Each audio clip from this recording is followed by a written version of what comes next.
अइबना ऐसी जाना में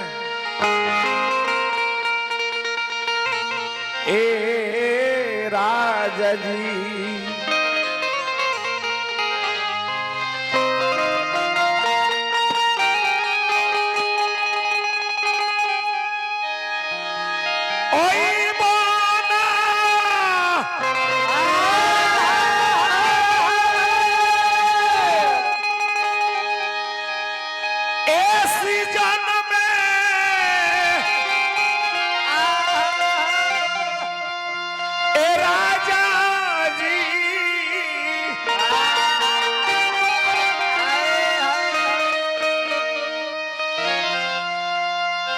ओ सैबो खाली डाटी तय मुअनु माटी होता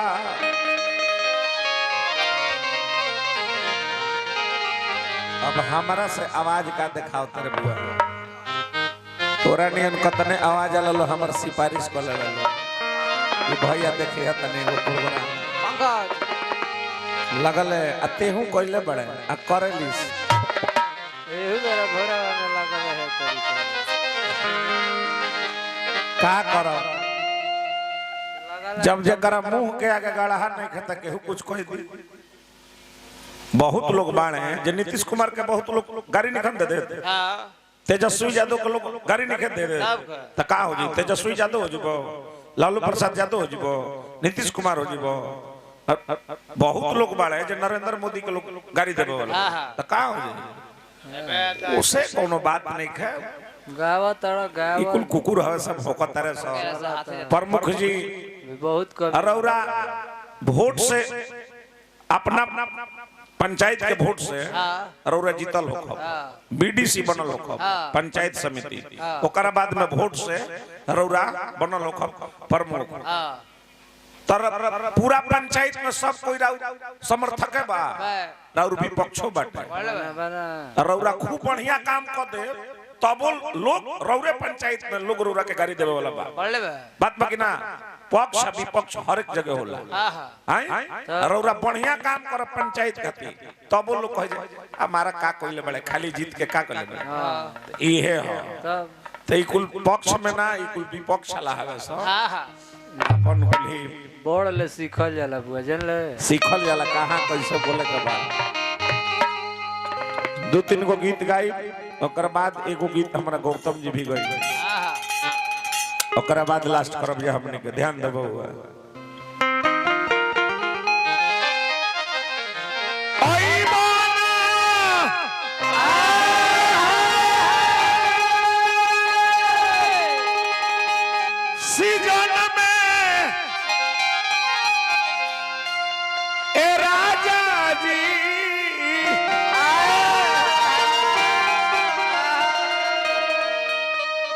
ओ सैबा खाली डाटी ए मुअनु माटी होता जाए हो हयाल हो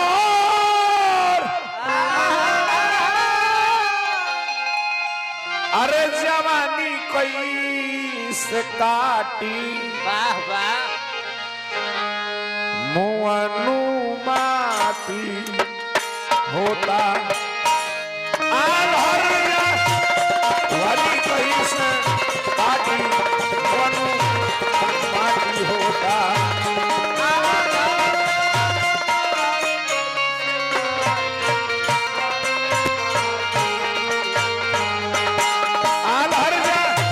वाली कैसे काटी मुअनु माटी होता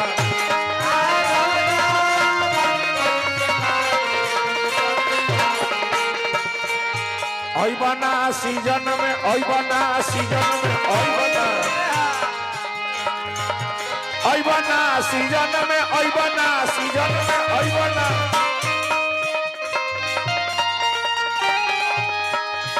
अइबना सीजन में ए राज राजा जी ओ सैब खाली डांटी ए मुअनु माटी हो आल हरिया वानी कहीं से काटी मुअनु माटी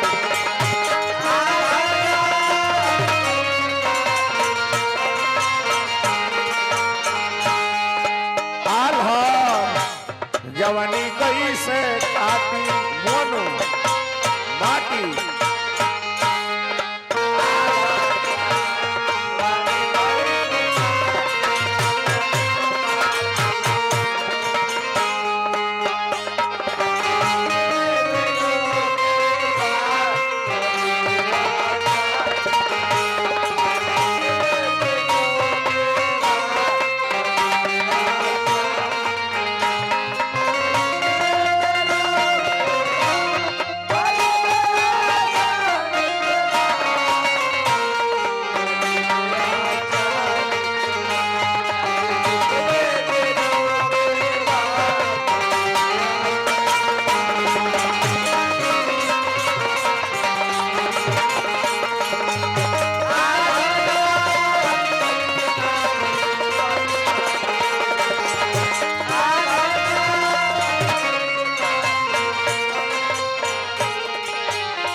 कलाकार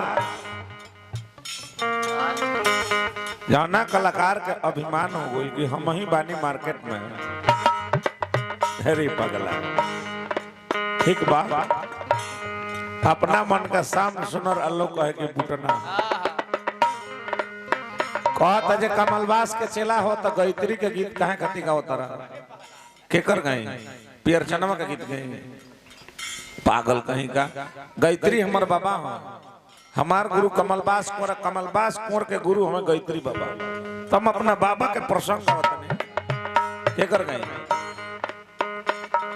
कहता जे हम कौन कवि के फोन ना करेले गायत्री ठाकुर भिखारी ठाकुर ये सब भोजपुरी के धरोहर हमें ये सब भोजपुरी के धरोहर जाना पर भोजपुरी टिकल भी है ये सब हमें गायत्री ठाकुर के गीत बड़े बड़े प्रवचन करता राजन जी महाराज प्रेम भूषण जी महाराज बागेश्वर धाम लहरी बाबा के नाम लेके आ गायत्री ठाकुर के नाम लेके बड़े बड़े मंच पर लोग आवता कि करुणा निधान जगत के दाता है जो नहीं से दूर बलमुआ के गांव रे गायत्री ठाकुर भिखारी ठाकुर सब भोजपुरी के धरोहर है अते कहतर जे काहे गावतर गायत्री के देखल रहले ठीक से कि ना कब देखले बड़े कि ना बढ़िया से और जन्मो ना होई आराम भरा जाइए पर करे जेकरा कहते मानत हो कबे बहुत हेड ओ करा के हम देखले बनी ए जे गायत्री बाबा के गाँव नहीं रहे शिकारी बाबा तो ओगरी तोर जन्मो ना होई गायकी लाइन में त ना रहले ओगरी हम गायत्री बाबा का सिंगल प्रोग्राम रही जो करनामेपुर परसौढ़ा शाहपुर के नीचे जी ओजे रहा हाँ प्रेम शंकर मिश्र व्यास के गाँव में रहे प्रोग्राम अते जे अपना का मानत हो कबे बहुत बड़ा का उनका के हम देखल बनी पैसा दिहले नो तो गायत्री बाबा कहले जे ई के हो वो समराटे ये लड़का के का नाम हो जन ले कुछ बात अभी घूमे के अभी घूमा समाज में चले सीखा बोले सीखा कैसा भैया देवराया बाटी देवराया बाटी देवरा देवरा आबाटी के अब कैसे हम डाटी मुअनु माटी भैया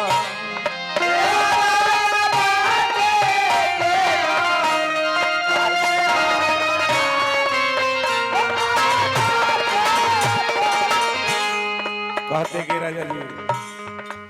देवरा अबाटी अबाटी अबाटी देखो ऐसा डंटा मारा जला नो कि कपार फूटे मत आघाव लगे तो हमें के डायरेक्ट मारता रहा डायरेक्ट कब ना बुझाई कहता रहे जे मुकेश लोथा पिटा गइले ते जीवन में कब मुकेश लोथा होवे उ गायक हो उ ब्यास है जितना के उम्र होई उतना दिन ले उगावता तोर जितना दिन के उम्र होई उतना दिन से उगावता बेचारा हैं ध्यान दे देवरा आबाटी के अब कैसे हम डांटी मुअनु माटी कैला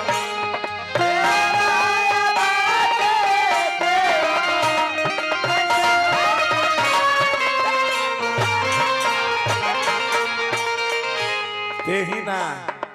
भोजपुरी के 90% ब्यास हमार आवाज में देखत रह गइल आवाजे हमर देखत रह गइल तोरा का पता बा हमार गोरख भाई जानत रहे ई कौन कही कि एक ले गावता है हां भाई ई गावता एक से अब कहेगा बा देवरा आबाटी के कैसे हम डाटी मुअनु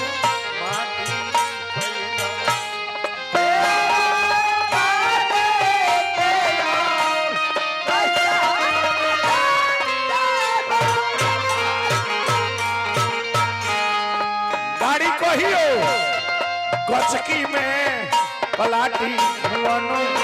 माटी कैला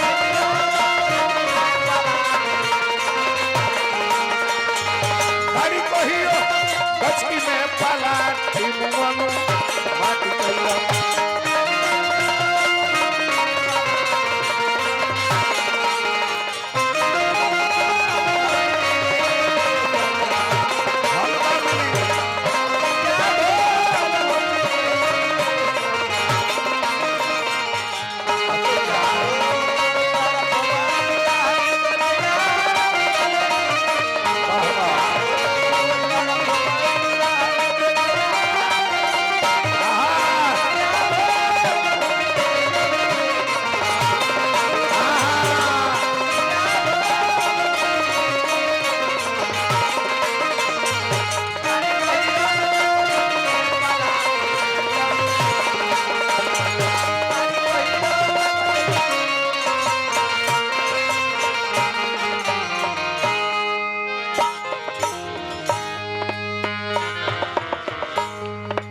विवाह एगो संस्कार है 16 गो संस्कार होला हमनी के धर्म में पहिल का संस्कार है गर्भाधान दूसर का संस्कार है पुंसवन संस्कार तीसर का संस्कार है सीमंतोनयन संस्कार ओकरा बाद नामकरण संस्कार होला जातकर्म संस्कार होला जनेऊ संस्कार होला उपनयन संस्कार होला ई विवाह एगो संस्कार है हम ही ना कलरने हैं ब्याह शादी के बाद हम ना कलरने विवाह शादी अपना वर्ग में करे के चाहिए हो सके तो हम ही कलरने जो कलाकार के कोनो जात ना होला अच्छा ते बताऊ तो जादू ते हवे भाई तोरा में जे बजावता सब जादू अरे तक रे तक ऐसा बताओ ज्यादा है हनो चेयर देले ना चेयर देले नो अब मत तो तोर पाहुने होइलो तब पागल कहीं का हम ही कलर ने जे कलाकार के कोई जात नहीं होता कलाकार एगो जात होला तो कहता अपना बहन के दूसरा जात में करबा बियाह अब बतियाओ नहीं कर सकते एकरा तने दिमागे बा कि का हाइल बा अतने एकर खाली दिमागे बा विचार करे हो अरे पैसा ना हो तो हमारा से पैसा ले ले चल जो रांची इलाज करा पहले चूतिया डोमड़ा कहीं का पहले अपने का पहले को धोती किन बढ़िया पहला बड़ा सार कहीं का मठिया पर धोती चोरा वाला लगातार ब्यास बना का करब पवन तो एकर मनीषा माई बड़ी ओकरे संग जोड़ी बा मनीषा राज संग एकर जोड़ी बा छोट बहिन हड़ी वही लो सतार जोड़िए चली हमरा कहे एगो दुगो प्रोग्राम ना 10 गो ले बेसी फोन आइल है ना ध्यान दो पढ़ाने में जिनको जमाने लगे हैं वही आज मुझको सिखाने लगे हैं पेड़ पर अभी 4 दाने लगे हैं चारों तरफ से निशाने लगे हैं जिनको सिखाया कि चलना संभल संभल के वो हवा में कबूतर उड़ाने लगे हैं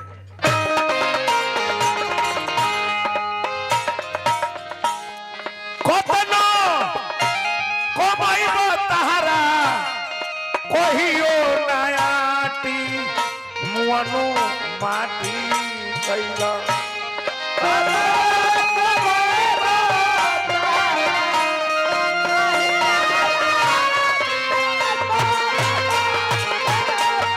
यह तो एगो हमने के समाज बा इस समाज में सब लोग यह समाज एकता सिखावेला एकता हमने के सिखाई ले जाए कैसे है बारात में ट्रे में सिगरेट आई सब लोग पी उनकर जुट ऊ पी है उनकर जुट ऊ पी है यह समाज हमने के बांधे सिखाई ले जाए यह समाज हमने के बांधे सिखाई ले जाए ब्याह में आज दुल्हा दुल्हन के शादी होता लेकिन हर एक जात के अंश बा हिस्सा बा मदद बा तबे आज की शादी होता चमार भाई नार पूजले हुए हैं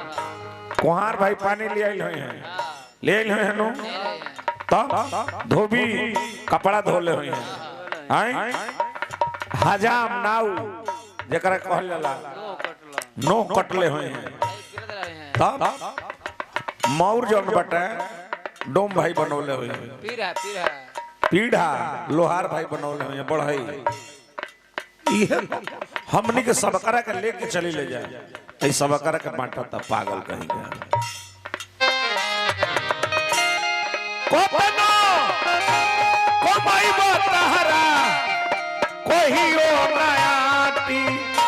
मुअनो माटी कैला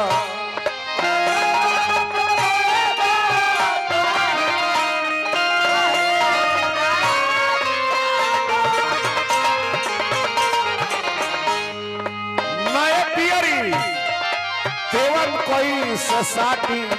मुअनो माटी कैला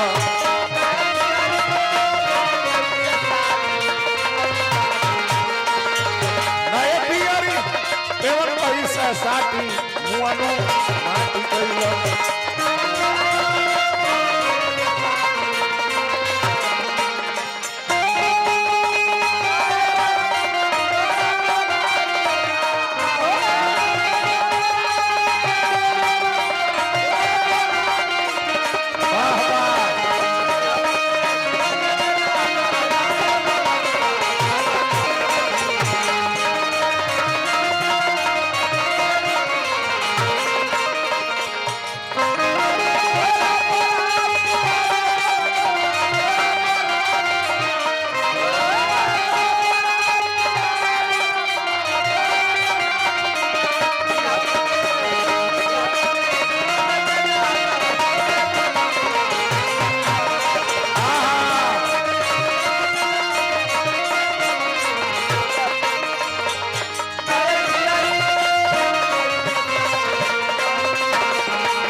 क्या है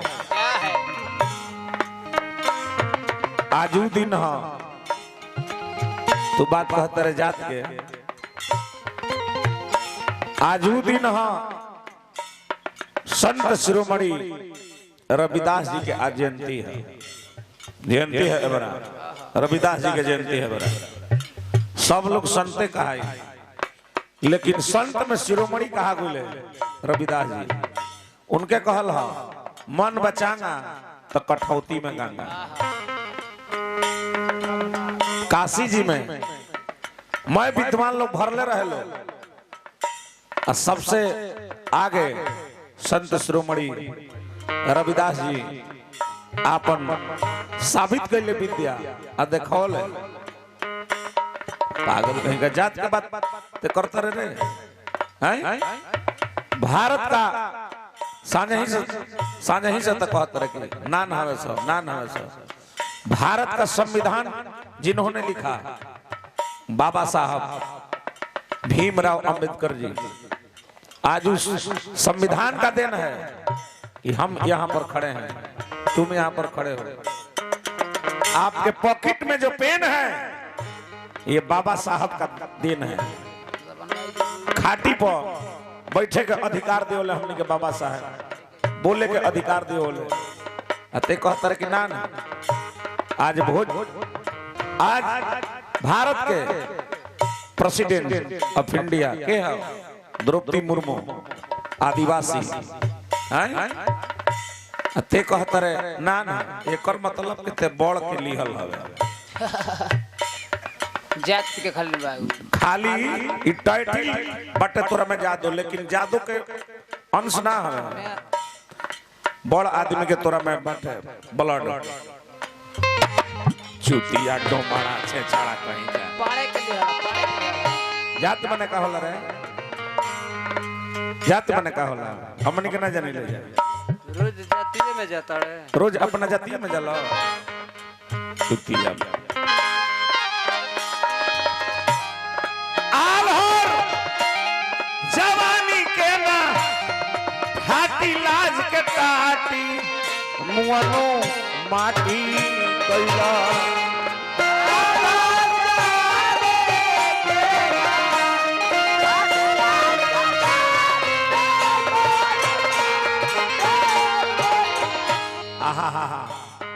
कबीरदास जी जात के जुलाहा थे। कबीरदास जात के जुलाहा रहला आ कबीर पंथी लिखले आज पूरा दुनिया में उनकर लिखल दोहा अमर बा। कबीरदास, तुलसीदास, वाल्मीकि जी जेकरा राम राम जेकरा कहे ना आवे मारा मारा कहस जात के वाल्मीकि रहला। वाल्मीकि एगो जात है और रामायण के रचना को दिले, रामायण लिखल है आ सब लोग आवता विचार करो हमरा बात पर। आज के बाद जहां जात के नाम ले लेबा लागब कोड़ा बरिसावे मरत मरत जूता लाल कर दे पीठ। आज के बाद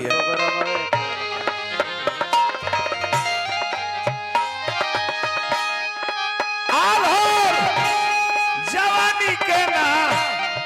हाथी लाज के काटी मोनू माटी कैला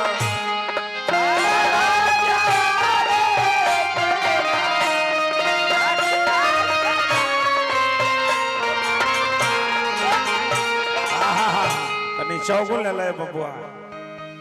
हम तो कहिले के सब कोई सब भाई भाई है, हिंदू मुस्लिम सिख ईसाई सब लोग है भाई भाई भाई। हमारा डुमराव के बगल में बिस्मिल्लाह खान रहला, माने हमारा घर से 10 किलोमीटर बाटे। बिस्मिल्लाह खान जी डुमराव के विश्व में जेकर डंका जेकर लहराई बिस्मिल्लाह खान जी के विश्व में अरब अक्सर में ना विश्व में सहनाई बादक रहला। खाली मुसलमान के बजावा जाकिर हुसैन तबला बादक रहले, खाली मिये के उनकर प्रोग्राम होखे विश्व लेवल का है इकुल आदमी। भैया देखो गावत ने रौरा खराब लगी जी खराब लगेगा ऊ का जानता है जाकिर हुसैन से। चल जा भैया ओखरी में असी करिए चौरा छाटी